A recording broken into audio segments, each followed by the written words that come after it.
Dober dan, z Konjskega vrha, zopet. Zopet je lep pozdrav. In pred nama je adventni venček, se pravi, smo v adventnem času, uspelo nam je priti na obisk na Konjski vrh. Skupaj z venčkom se zahvaljujem udeleženkam delavnice, ki jo organizira vaša knjižnica, ki so ta venček spletle in mi ga podarile. Najlepša hvala, čudovit je. In danes sva rekla, da bova, čeprav sva že enkrat govorila o simboliki svečk na adventnem venčku, to ponovila, saj tudi praznovanje in pričakovanje ponavljamo vsako leto znova.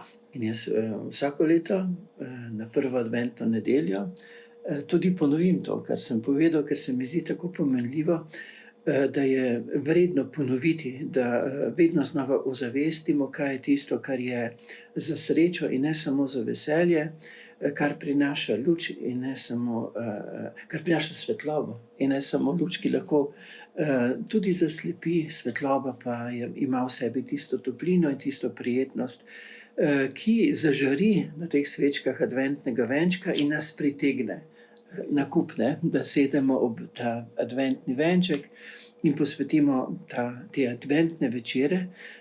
Ni sveti večer samo božični večer, ampak vsak večer je dobro, če je večer, ki prinaša svetlobo, ne samo navzven, ampak tudi v naše medsebojno doživljanje. To pa je, če zremo drug v drugega, če se osrčimo, če te srčna valovanja dejansko prebudijo v našem počutju tisto prijetno in tisto dobro, kar daje samo bližina, ki osreči, ne zgolj razveseli.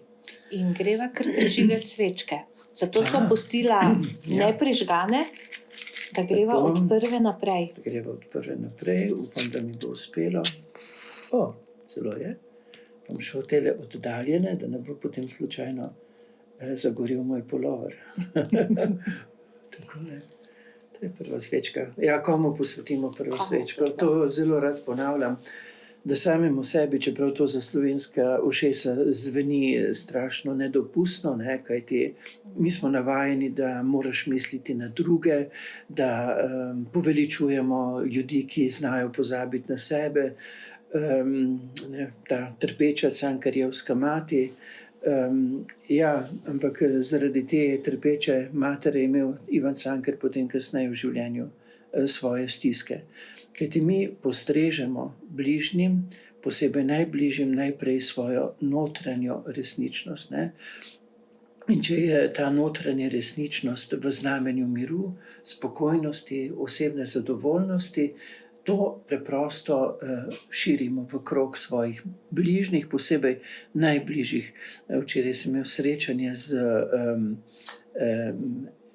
ena zgodba je bila, kjer so mi povedali, ko je imela ena gospa epileptični napad, je bil kuža zraven in sedaj tudi kuža se nalezel, da ima tudi on epilepsijo. To pomeni, celo živali potegnejo na sebe to, kar mi našo doživljajsko resničnost. Ko sem jaz bil nekaj časa v slabi koži, je kapra dobila astmo, to je konjiček dobil astmo. In ko sem rekel veterinarju, če je kapra dobro, sem jaz dobro, je on rekel, če si ti dobro, potem je tudi kapra dobro. To pomeni, da je naša ne samo pravica, da nam je dobro, ampak celo dolžnost, da poskrbimo dobro za sebe, da pomislimo, kaj je tisto, kar bo prebudilo v nas notranjo prijetno počutje, kaj je tisto, kar nas bo dejansko okrepilo, nam dalo moči, prebudilo prijetnost, ker bomo s tem vplivali na bližnje. Tu se ne da igrati, ker bližnji preprosto, posebej najbližji, zaznajo to notranjo resničnost. Zato prva svečka je namenjena vsakemu izmed nas. Bo rekli, pa nimam časa, toliko tega moram pripraviti. Ko boš pomislil, da nimaš časa, ker moraš toliko tega pripraviti, pomisli, da moraš najprej pripraviti samega sebe. Kajti od tebe je odvisno, kaj bodo okušali bližnji. Torej imaš ne samo pravico, ampak dolžnost, da si srečen, da ti je dobro. In imaš dejansko pravico in celo, bom rekel, drzno dolžnost, da si vzameš tisti čas, zaradi katerega bodo tvoji najbližji doživljali, da ti je dobro. Druga svečka? Druga svečka. Druga svečka, kakor se plamen prenese z prve svečke na drugo, tako se tudi naša notranja doživljajska resničnost prenese iz mene na moje, to so pa druga svečka je namenjena seveda našim najbližjim. Se sami vemo, tudi za Božič pravimo, ne, da je to družinski praznik, kajti najprej morajo doživeti, moramo imeti čas za svoje najbližje, ne. Čas, ki ga namenim svojim najbližjim, odmeri, koliko so nam dragoceni, ne. Čas je neizprosni merilec, ne. Se spomnim mojega nečaka še, Jureta, ko mi je bil še majhen dečko, tako kot je zdaj njegov sin, ko majhen dečko, ko mi je rekel: "Striček, za praznike mi prinesi sebe," ne. Mi bližnjim prinesemo sebe, ne. In druga svečka je zato namenjena krogu najbližjih in kot sem že rekel prej, je dobro, če si znamo pripraviti svete, svetle večere. Torej, da ne pustimo, da nas karkoli krade iz obnebja medsebojne pozornosti, iz obnebja medsebojne sočutnosti, ne. Družina, to je nekaj svetega, ne, in je potrebno skrbeti, da je v družini posebej ob večerih toliko tega prijetnega, svetlega, da se notranje dobro oklepimo in osvetlimo. Torej, da ne dopustimo, da nas karkoli krade, ne. To je rekel Adi Smolar zelo slikovito: "Ko bomo odhajali z tega sveta, se ne bo nihče izmed nas vprašal: joj, koliko nadaljevank sem zamudil, ne, ampak bo edino vprašanje, a sem zamudil pogled mojega bližnjega, najbližnjega, ne, ki me je iskal." Kajti skozi pogled se pretaka naša duša, to je tista pretočnost, ki si jo moramo vedno znova privoščiti. Ja, kako preživeti večere? Ni treba nič komplicirati, ne. V bistvu je fino, če so večeri v znamenju bližine, igrivosti, pripovedovanju zgodb.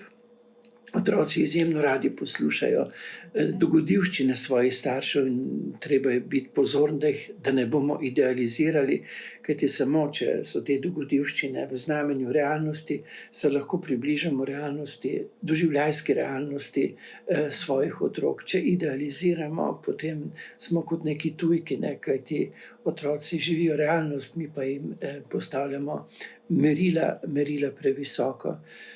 Ja, naši najbližji zgodbe, igre, kakšna pesem, lahko molitev, karkoli bo prineslo nekaj prijetnega v Skupna peka piškotov.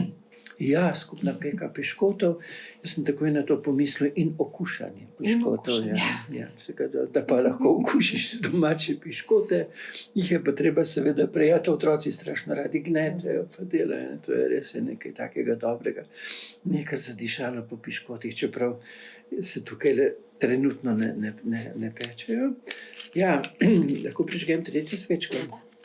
Z druge, ki je prižgana od prve, se prižge tretja svečka, ta pa je namenjena seveda potem ostalim bližnjim, sorodnikom, prijateljem, znancem, sosedom. Če družina nosi neko kvaliteto v sebi, neko medsebojno povezanost, neko prijetnost, potem ni potrebno, da prineseš na obisk neko ne vem kakšno darilo, ker to, kar mi drug drugemu najbolj podarimo, je naša resničnost, ne. In če pride na obisk družina k posamezni osebi ali pa drugi družini, se tako zazna, veste, se tako zazna, kaj prinašaš, ne v vrečki, ampak kar prinašaš v svojem srcu, oziroma kar prinašaš ali prinašaš tisto, kar je dobro, prijetno in je bilo ustvarjeno v krogu vaše družine. To se izjemno zazna. Ne samo, da to čutijo ljudje, ne.